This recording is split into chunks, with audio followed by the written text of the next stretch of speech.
Mee akka wal barachuudhaaf toluqa mee maqaa keessan irraa kaaneetiin daawwattoota keenya wal baraa. Hangafarraa fudhata igaarii isaan irraa otoo jalqabu. Ani Muhammad Ahmadin jedhama. Okii Muhammad Qophee maqaa Bashbash maqaan. Kanu. Ayee isin hoo? An dheeressaa Tarrafaan jedhama. Ani Taamiraat Kabbadan jedhama.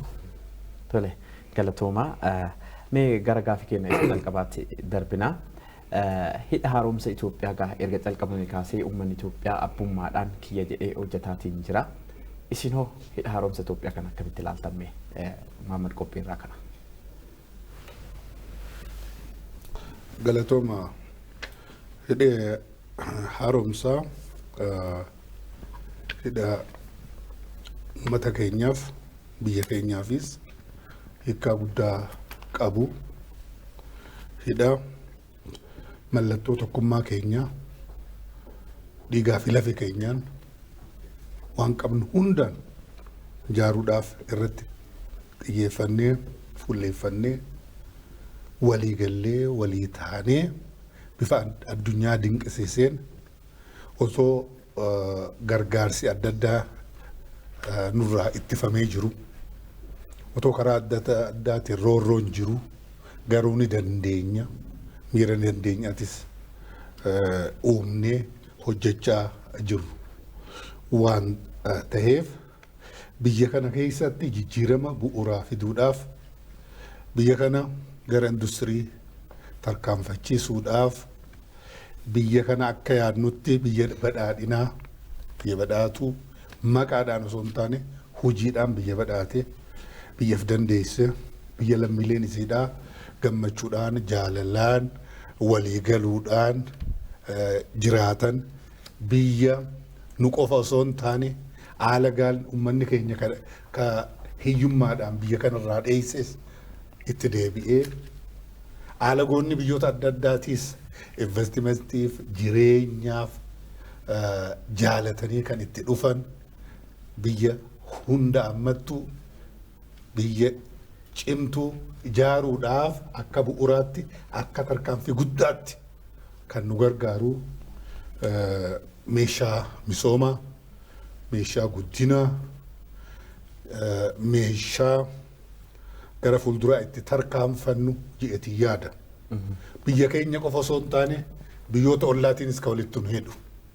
Biyya keenya waan qabdu obboleeyyansitis obboleeyyan irraayis kan hin dhokfanne biyyoonni ollaadhaatis akka ifa akka argatan humna elektirikaa akka argatan tokko taane akka waliin guddannu harka wal qabannee akka waliin guddannu kan nu gargaaru meeshaa yookiin riqicha walitti nu hidhu jeetii yaada. Tole galatoomaa. Isin hoo akkamitti jettu waan kana? Shaa ta'u galatoomaa. Hidhi haaromsaa guddicha Itoophiyaa akkuma beekamu piroojeektii sabab sablammootaa fi uummattoota biyya kanaa keessumattuu hin danda'amu jedhamee waggoota dheeraaf kan hawwamaa ture garuu lafarratti kan itti eegalledha jechuudha. Yeroo dheeraaf dhiibbaa biyya alaatiin ture keessumattuu biyyoota dhangala'aa naayiliin wal qabatee intarestii selfish ta'e qaamoleen tokko tokko geggeessanirraa ka'e hanga ammaa waan milkeessuu hin dandeenye murteessanii kan itti galledha jechuudha. Kanaaf piroojeektii dinagdee qofatu hin ta'in piroojeektii siyaasaatiillee hidha haaromsaa guddicha Itoophiyaa jechuun waa'ee birmadummaa biyyaati waa'ee kabaja biyyaati. Hin danda'amu jedhamee hanga ammaatti waggoota dheeraaf yeroo adda addaa yaaliin tureera. Achirratti otoo hojjenne kan jedhu fedhiin tureera akka fedhiitti jechuudha. Garuu hawwii fi fedhii irraan dabarre yeroo jalqabaaf garuu isa kana lafa qabsiisuu kan dandeessisedha piroojeektiin kun keessumattuu uummattoonni biyya kanaa yaada tokkoon jechuudha.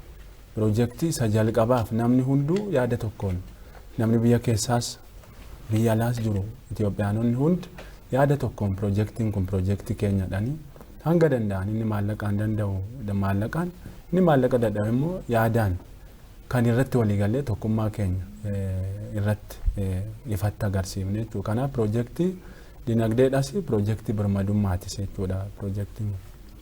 Toleme warra artistootaatiif hidha haaromsaa kun akkamitti ilaaltan? Maali isiniif? Anaa fi akka artistootaatitti duwwaas otoo hin ta'in akka nagaa addunyaatitti nagaa addunyaati irratti nama hojjetu keessaa tokko. Hidhi kuni hidha nagaati jedhee yaada. Namni lafa kanarra yookaan jiraatu riisoorsii mataa isaa qaba. Biyyi riisoorsii mataa ishee uummatti harrabbi kenneef sana immoo ilmuu namaatiif maal ta'uu qaba? Dura maatii ofiitiif. Namni tokko maatii ofiitiif yaada. Maatii jechuun nuti maatii tokko jechuudha. Namni Itoophiyaa keessa jiru maatii tokko. Maatiin tokkoon kun riisoorsii rabbi kenneef kana irratti hojjetatee itti fayyadamee darbees immoo nagaa uumuudhaaf immoo biyyoota kaan waliin akkamitti ollaa wajjiniin waan qabdu yoo ati waa qabaatte ollaadhaafis waa goota.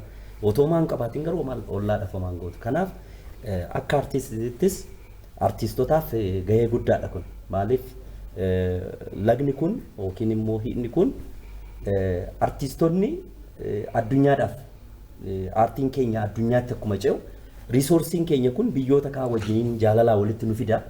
Wajjin aartii keenyaas immoo yoo riisoorsii biyya keenyaa kana yoo qabaate artiistiin tokko guutuu ta'a jedhee yaada. Akkasitti yaada.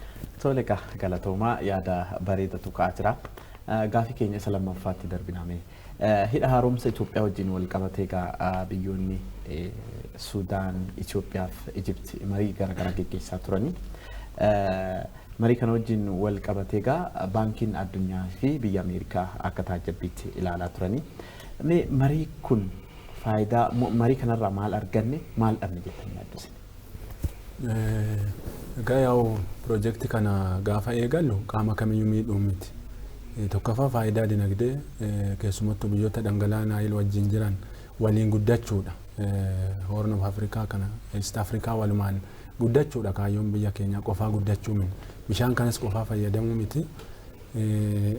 Garuu qabeenya uumamaa qaamni fayyadamuu immoo qabna kan jedhu jechuudha. Karaa qaamolee biroo miidhuu hin dandeenye keessumattuu dhangala'aa gadii warra jiran Gibsiif Sudaaniin karaa hin miineen fayyadamnaadha. Kanarraa ka'ee amma intarestii biyya keenya amma tarkaanfachiisetti negoosheeshiniin qaama kan wajjin gaggeeffame uumaa rakkoo hin qabu jechuudha. Garuu nu miidhataanaan fudhatama hin qabu jechuudha. Kanaaf kanarraa ka'ee negoosheeshinii kana gara bal'inaan karaa dheeraa deemameera. Garuu ammallee maa'inni intarestiin karaa Gibsiin mul'ate kan boodatti hafe baay'ee selfish kan ta'e jechuudha. Ana qofa kan jedhu sana jechuudha. Qabeenya uumamaa nu keessaa madduun harkaa 97 anaan mala kan jedhu jechuudha. Amma dheengaddaa beektonni hayyoonni Ijipt intarnaashinaali dhaabbilee garaagaraa keessa hojjetan kan isaan barreessanii USF gashan jechuudha. Pireezidantii USF gashan biyyi Ijipt harki 95 gammoojjii waan ta'eef gogaa waan ta'eef bishaan Naayil keessaati harki 97 nuuf malaa kan jedhu kan yeroo kolonii 1929 kan ture sana ammallee idduma sana jiru jechuudha. Uma fuulduraan deemne. Seencharii 21ffaa jaarraa 21ffaa keessa teenyetti isuma durii sana kan jarri tarkaanfachiisaa jiran. Kanaaf nuti dhugaa qabannee dhugaa sanaan qaami kamuu negoosheetuu nu godhe homaa rakkoon hin jiru. Mootummaan ammaatti obsaan isaan deemeera. Gaafa inni daangaa darbu garuu gaafa naqa keenya jallisu gaafa dhugaa keenya dabsuuf yaalii taasifamu garuu qaama kamirraa yoo dhufu hin fudhannu mootummaan ifatti ejjennoo isaa tarkaanfachiiseera. Uummanni Itoophiyaallee sanuma deeggaree ta'anii mootummaa cinaa hiriiree yaadaan deeggaraa jiru jechuudha. Koominiitiin biyya keessaas biyya alaa jirullee suma kana qabatee ta'anii mootummaa deeggaraa jiru. Sirrii godhe mootummaan tarkaanfii sirrii fudhatee akkasiin deeggaraa jiru jechuudha. Tole. Isin hoo maal jettu kanarratti? Lagni Abbaay biyya keenya harki guddaan biyya keenyarraa dhufa isaaniif. Biyyoonni immoo laga kanarratti fedha qabanii fi abbummaan qaban biyyoota baay'eedha. Maaliif Abbayyaa gurraacha jaaniin faranjiin kanaan ka gadi adiin ammas ka biyyoota Yugaandaa, Burundii kana keessaa walitti daddabalamaa akka dhufuuf jira katti dabalamu. Biyyoota sagaliitu laga kanarratti abbummaa adda addaa qaba. Kun hundi laga kana waliin itti fayyadamnaa. Akka burqisiifnutti, akka humna keenyaatti, akka Waaqayyo nuu kennetti bifa madaalawaa taaneen waliin itti fayyadamna, waliin itti guddannaa jedhanii walii galanii walii galtee Kaampaalaa jedhamu jira. Biyyoonni 9 keessaa 7 walii galanii karaa tokko irratti deebi'anii jiran. Kan hin mallatteessin Suudaanii fi Ijipti yookiin biyya Misraa tana. Biyyi Misraa dogongora guddaa keessa jirti. Akka pireezidaanti Museveniin jedhetti aannan ni barbaaddi, sa'ammoo ajjeesu barbaaddi.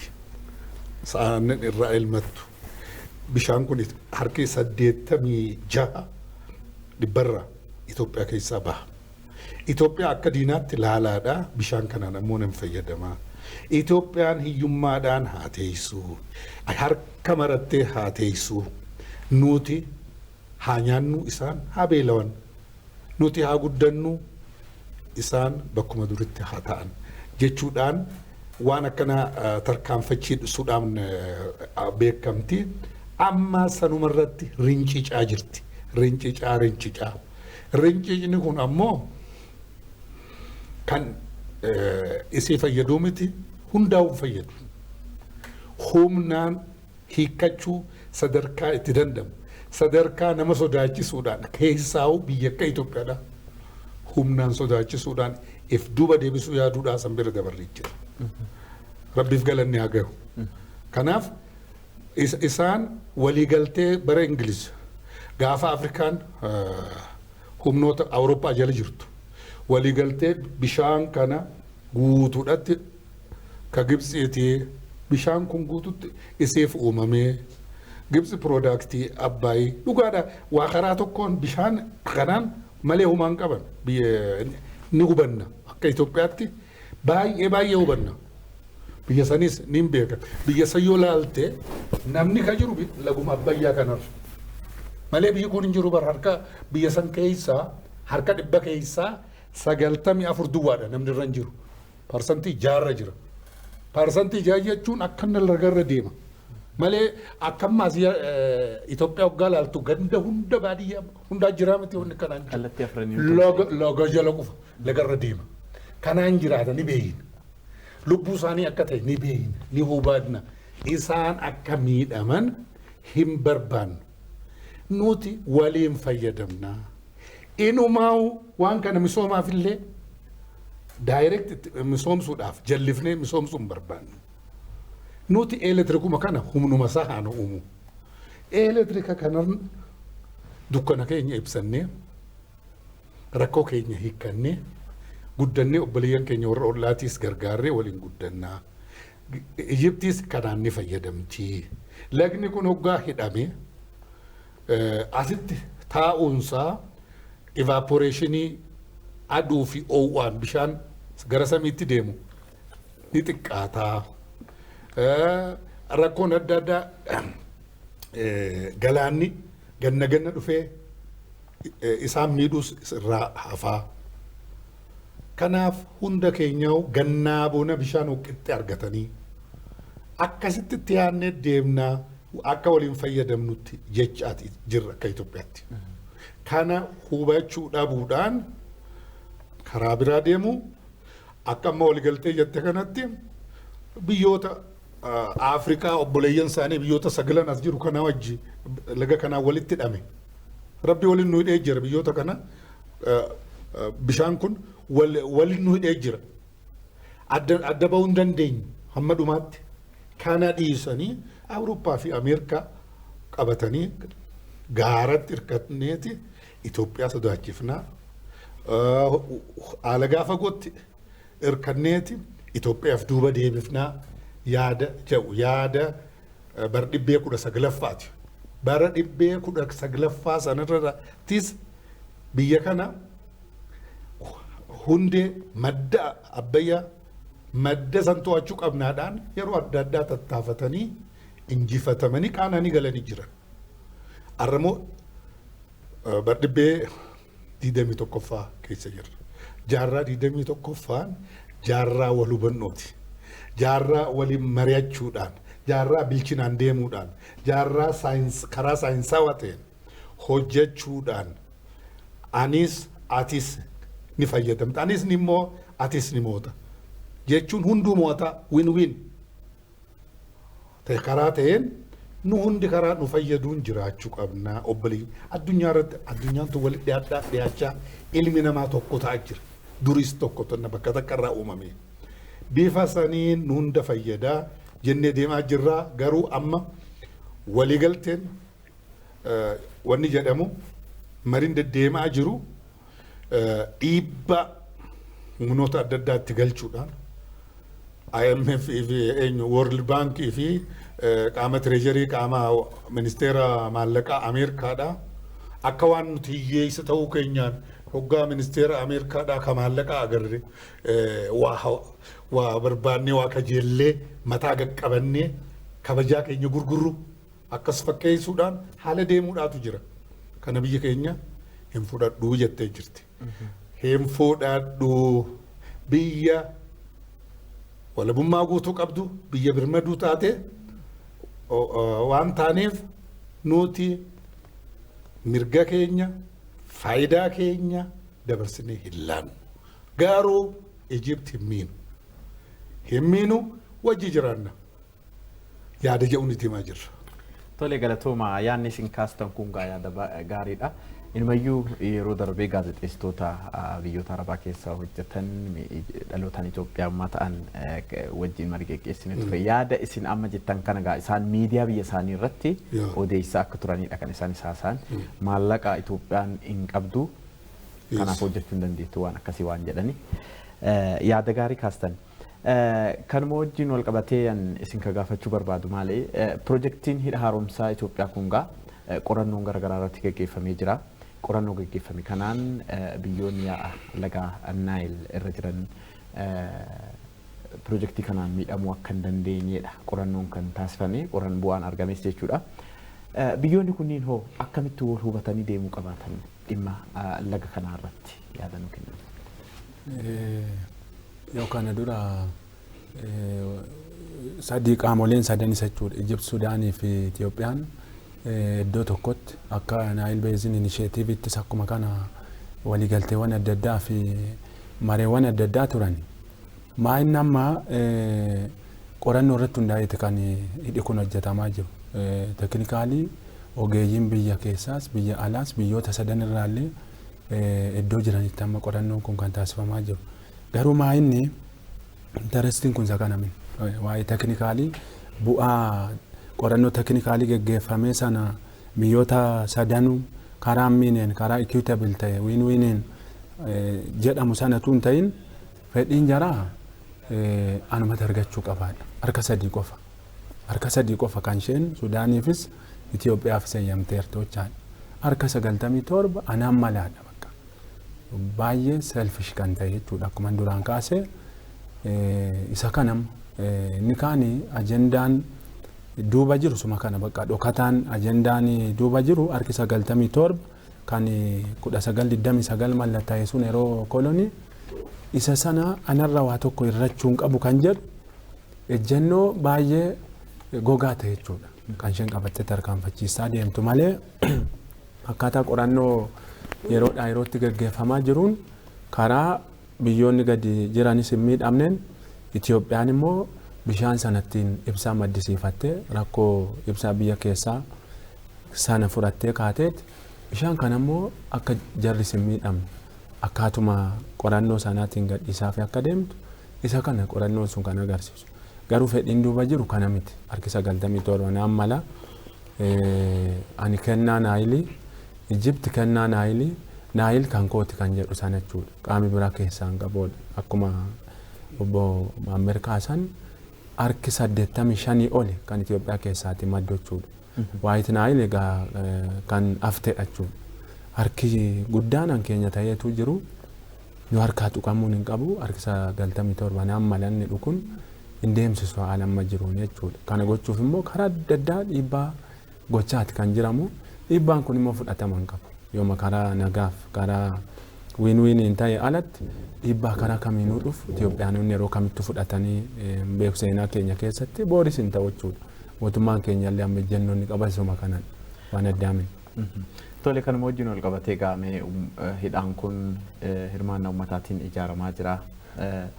Haalli hirmaannaa uummataa yeroo ammaa kana sadarkaa maalirra jira kan naannoleellee haa ta'u gama federaalaatiin walumaa galatti hirmaannaan uummanni Itoophiyaa hidha kana xumursiisuudhaaf taasisaa jiru maal fakkaata? Egaa hirmaannaa jalqabuma gaafa waggaa salganarraa bitootessa 24 gaafa eegalu qaamni dhiibbaan adda addaa akka jiru hin beekamu. World Bank irraa, IMF irraa, deeggartootaa fi liqeessitoota garaagaraa addunyaa irraati akka uumayyuu hin arganne hin beekna. Harki dheeraa Ijiptii fi deeggartoota ishee akka jiru waan beekamuuf ofuma abdannee ta'anii eegalle jechuudha. Piroojeektii kana Itoophiyaanota biyya keessaaf biyya alaa jiran mootummaan qindeesseeti kan inni hojiitti seense. Kanarraa ka'ee hanga ammaatti akka biyyaatti biiliyoona 13.3 kan maallaqi boondii bitaatiin kan ba'ii ta'e uummanni kan inni walitti qabe jechuudha. Kana keessaa sheeriin kan Oromiyaa biiliyoona 1.86 olmos gara biiliyoona 2ti. Sheeriin Oromiyaa kana keessaati. Keessumattuu hanga waggaa 2 duratti gaarii ture sochiin jechuudha. Hojjetaan mootummaallee mindaa isaarraa yeroo 3 iddoo tokkotti immoo yeroo 4 marsaa 4 jechuudha.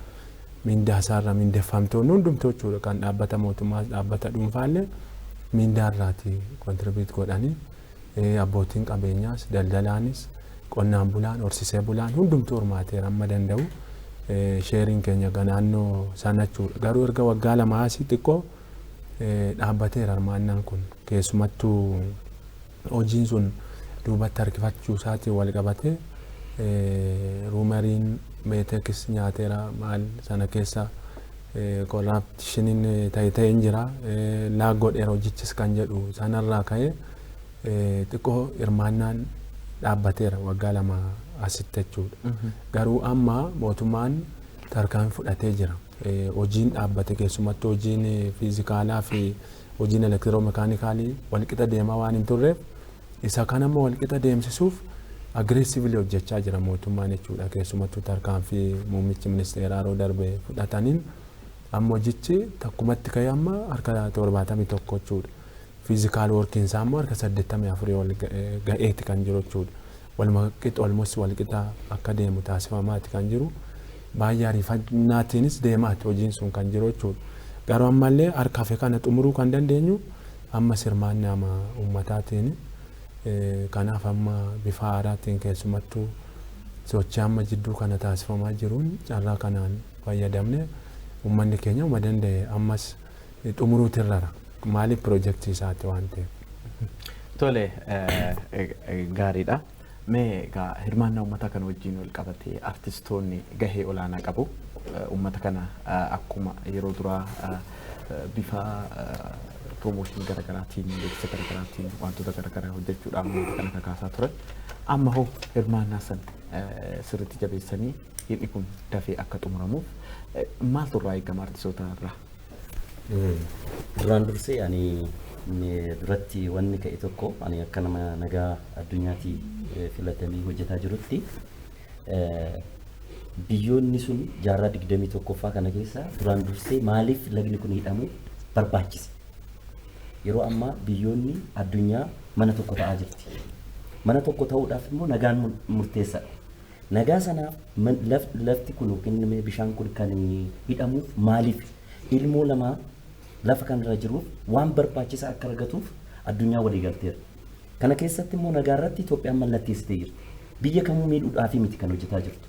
Itoophiyaan karaa baasuudhaanis haa ta'u ilmoo namaatiif ibsaan amma fakkeenyaaf kan barbaachisu biyya keenyaaf duwwaa otoo hin ta'in addunyaan har'a magaala bareedduu uummata namaatiif kan ta'u ilmoo namaatiif kan ta'u ijaaruu keessa jirti. Ijaarsa kanatti immoo gufuu ta'uudhaaf jaarraa 21ffaa kan hin deemamne waan deemamaa jiruuf inni mootummaan keenya fudhatee baay'ee karaa sirriidha jedhee fudhadha. Ittaan sunaan akka artiistootaatitti ammaan akka artiistii Oromootitti yoo laalu yeroo baay'ee kominti godhaa turre. Laga Abbayyaa kanaatiif artiistoonni Oromoo guyyaa tokko akka irratti hin hirmaanne namni artiistoonni Oromoo kanarratti mariidhaan artiistota Oromoo wajjin mari'atee hin jiru. Maaliif yeroo baay'ee komii kaafnaa turre laga kana keessaa nuti gahee hin qabnu. Lagni kun kan keenya, kan biyya keenyaati, kan uummata Oromooti walumaa galatti. Maaliif lagoonni kun asuma Finfinnee keessaa yoon kaayyachuu nan danda'a. Naannoo asirraa ka'eeti kun garanaan garasiin deemee garasitti walitti yaa'ee yaasuu sanatti walitti yaa'ee laga kana wannoo godhe. Lagoonni hedduutu kan akka Oromiyaatitti kan beekamoo ta'an. Kanaafuu artiistiin immoo gahee guddaa qabas keessatti. Biyya ofii ijaaruu keessatti artiistoonni yeroo hundumaa uummata isaaniitti kan baatanii deeman. Uummata isaaniitiif artiistoonni gahee guddaa qabu. Hojjechuu irrattis immoo wanta duubatti nu deebisus hin jiru. Akka artiistii Oromootitti artiistiin Oromoo qophaadha kanaaf. Maaliif wanta biyya ofii ijaaruu keessatti hojiilee gurguddaa hojjetee jirra. Akka addunyaattis immoo hojjetaa jirra. Kanaaf gahee guddaa uummata kamiirraa'u kan uummata kamiyyuu kan himmi uummata nu birayyuu darbee biyyoota kaaniifuu kan ta'u waan ta'eef biyyi keenya yoo guddatte artiistiin tokkos waan barbaadu argatee innillee gahee qabana akka nama tokkootitti jechuudha. Biyyi isaa yoo gammadaa taate artiistiin jechuun yoo artiistii jechuun yoo biyyi isaa gammaddee fi jiraattedha. Jiraachuudhaaf immoo lagni kun yoo hidhame ikoonomii jireenya keenya kan jijjiiru waan ta'eef kun hunda keenyaafuu nama tokko lama kan jedhu waan ta'in artiistiin irra caalammoo uummata dursee hojii kana akka fiixaan bahu gahee isaa taphachuu qaba. Kanarratti immoo nutis warraaqaa jirra, hojjetaa jirra. Garuu hanqinni jiru waan inni wal hubannoon hin jiru. Fakkeenyaaf isuma naannuma Finfinnee kana fa'aa kakaasanii artiistoota kakaasanii dhaqanii daawwachiisutu jira. Nurratti xiyyeeffatanii ammarraallee nu jenne kun hanqina akkuma biyyattii kanaati. Kun immoo sirraa'uu qaba. Sabaaf sablammii hundumtu artiistota qaba. Artiistoonni kun walitti dhufanii biyya kana jijjiiruu keessatti hojjechuu akka qaban karaa keessaniitiinis otoo akkasitti godhamee tattaaffiin godhamee hubannoon kennamee baay'ee gaariidha jedha gara kiyya. Tole galatooma mee duratti akkuma jettanitti hirmaannaan uummataa waggoottan lamaan darbe laafee ture. Haa ta'u garuu amma piroojeektiin kun ka'ee jira. Ka'eetiin sadarkaa xumuraarra gahaa jira. 71 jechuun waan guddaadha. Hirmaannaa uummataa laafee sana caalatti dadammaqsanii hojii kana hojii xiiqii godhaniitiin dafanii xumuranii misooma jedhamee sanii piroojeektiin kun akka ooluuf maaltu ta'uu qabaata uummata kan akkamitti sochoosuu qabaatu jetta. Egaa piroojeektiin kun akkuma dura kaase tokkoffaa konsepshinii kan elektirisiitii harka dachaa lamaa ol kan dabalu jechuudha. Amma rakkoo keessumaa iddoo hundatti rakkoon ibsaan jira akka naannootti akka biyyaatti.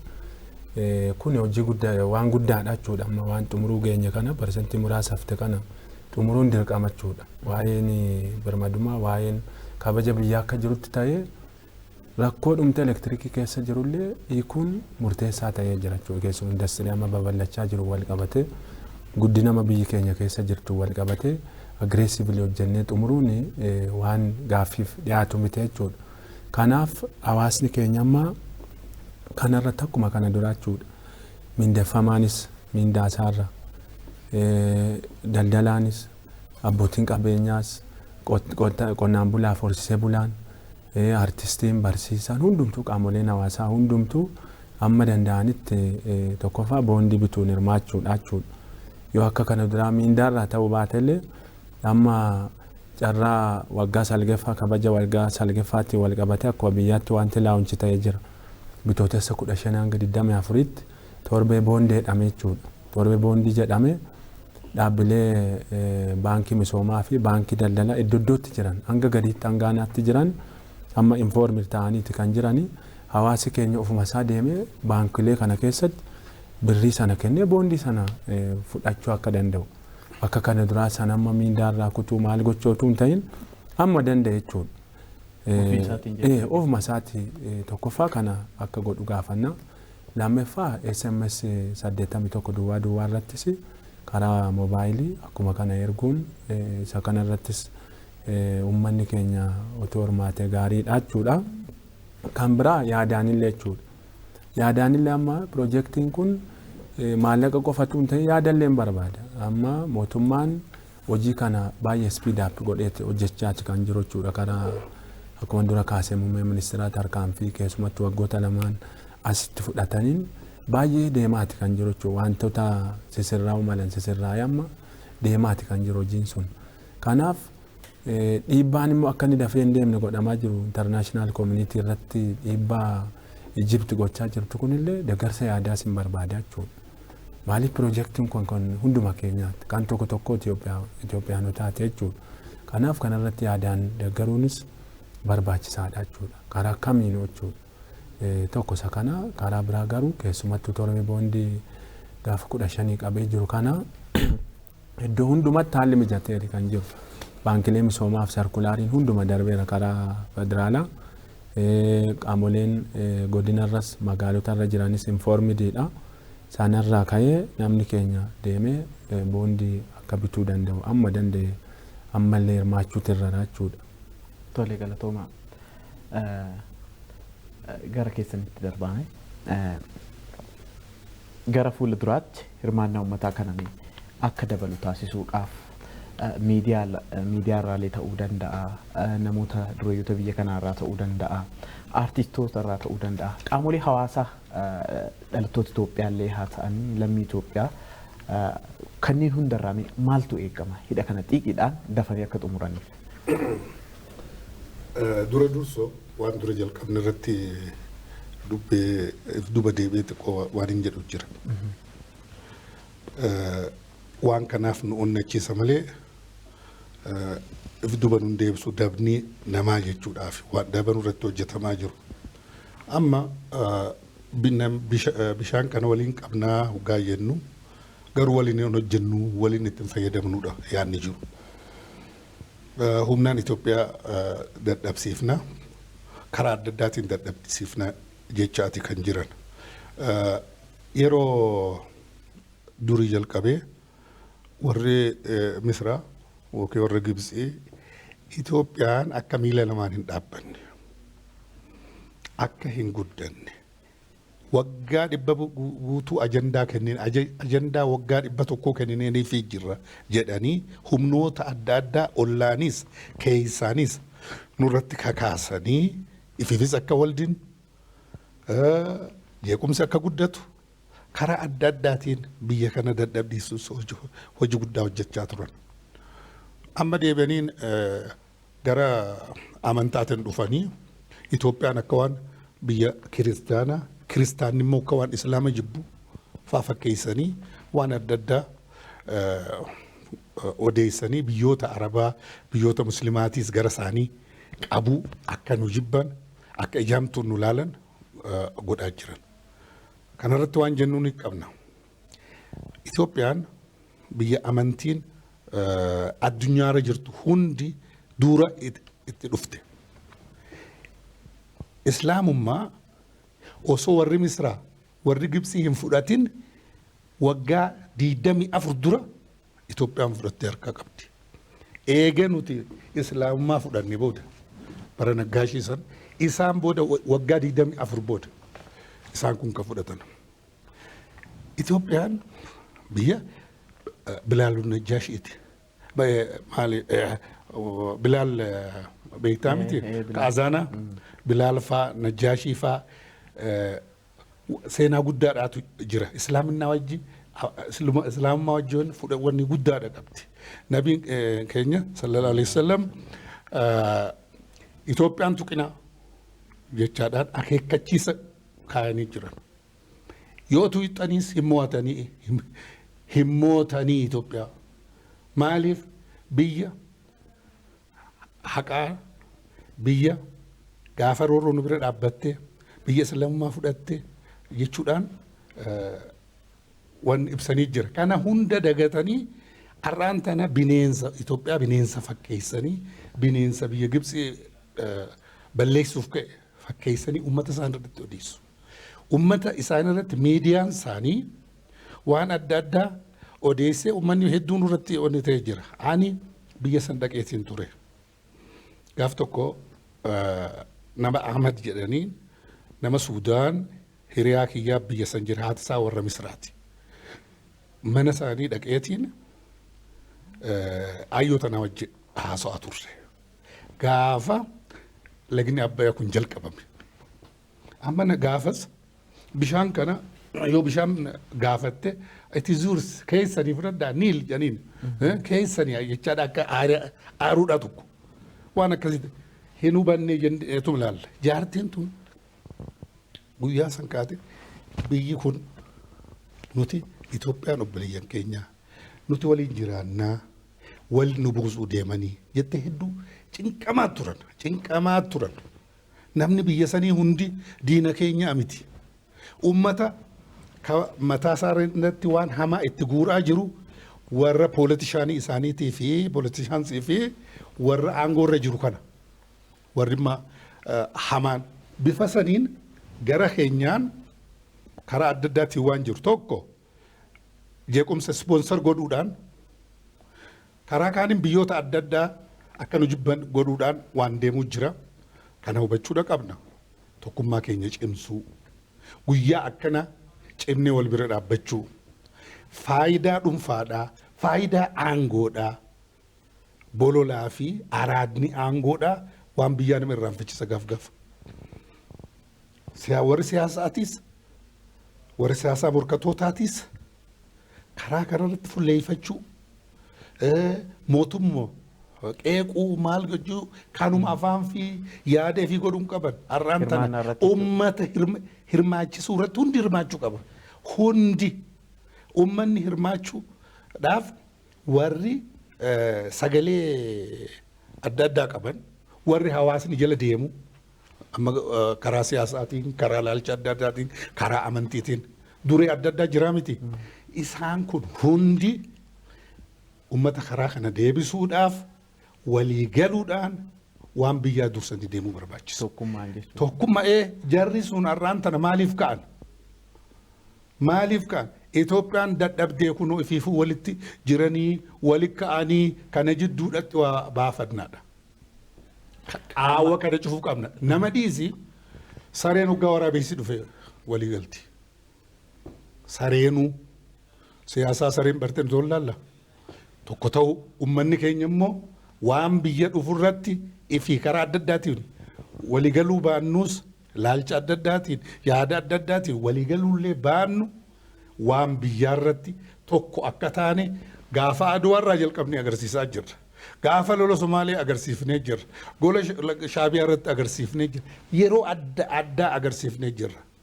Biyya lubbuu teenya ol biyya akka yaadnu lubbuu teenya biyyaaf akka kenninu.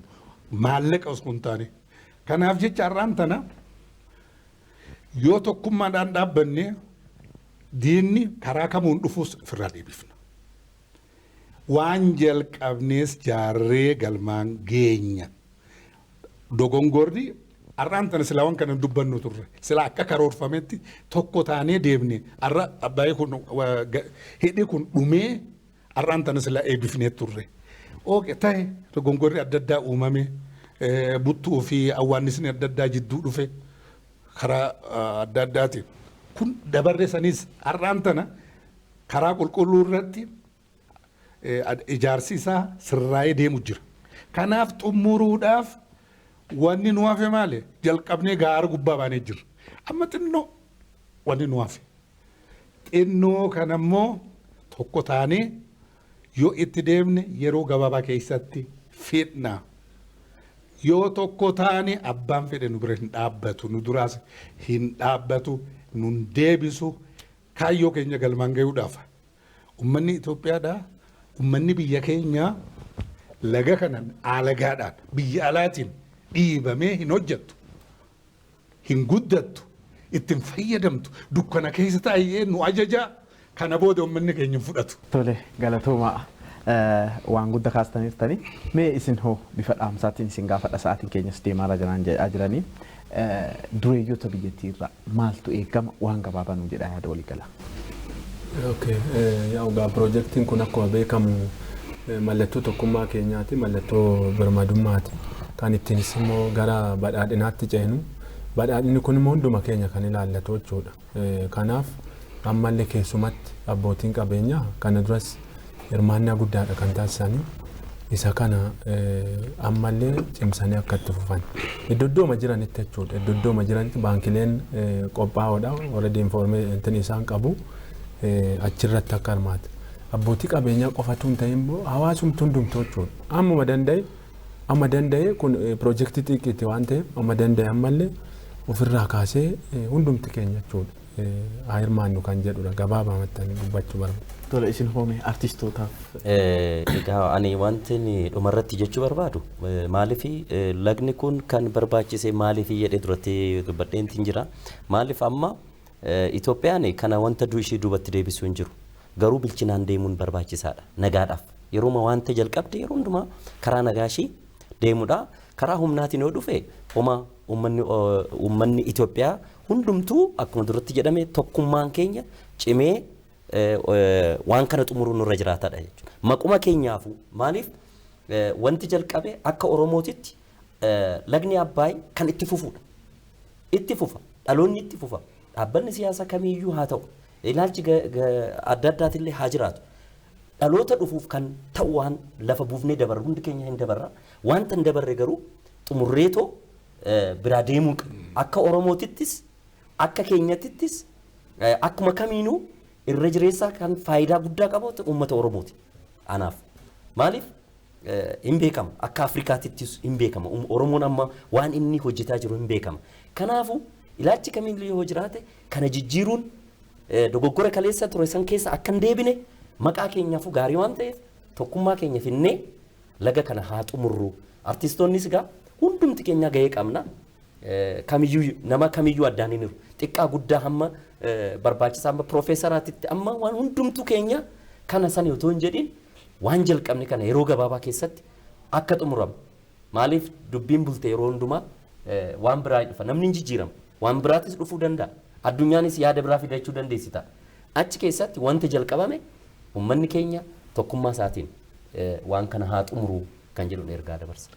Egaa daawwattoota keenya qophiin hidha haaromsaa irratti keessumattuu gama hawaasa sochoosanii hawaasni hidha haaromsaa kana dafee akka xumuruu fi hirmaannaa kana dura taasisaa ture cimsee akka itti fufuuf hidhaan kun waan xumuramarra waan jiruufis mariin qaamolee hawaasaa garaagaraa wajjin as istiidiyoo televezyiinii Itoophiyaa taasisaa turre kan hanga ammaa kana gama sagantaa kana mariisisuutiin kan isin wajjin ture an Ali Daddafooti.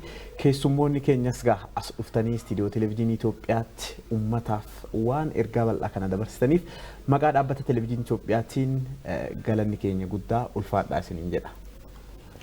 Egaa daawwattoota keenya sagantaan keenya kana hanga ammaa kana ture. Gama sagantaa kana mariisisuutiin kan isin wajjin ture an Ali Daddafooti. Egaa hidhi haaromsa Itoophiyaa kun gaa kan uummata Itoophiyaa hunda kiyya keessan. Hidha kana xumuruudhaaf gaa nuti hundi bakka jiru hundatti wanta nurraa eeggamu bahuu qabaanna jecha sagantaa keenya kan guyyaa har'aa kanumaan xumurraa waan nu daawwattaniif galanni keenya guddaadha ulfaadhaa isiniin.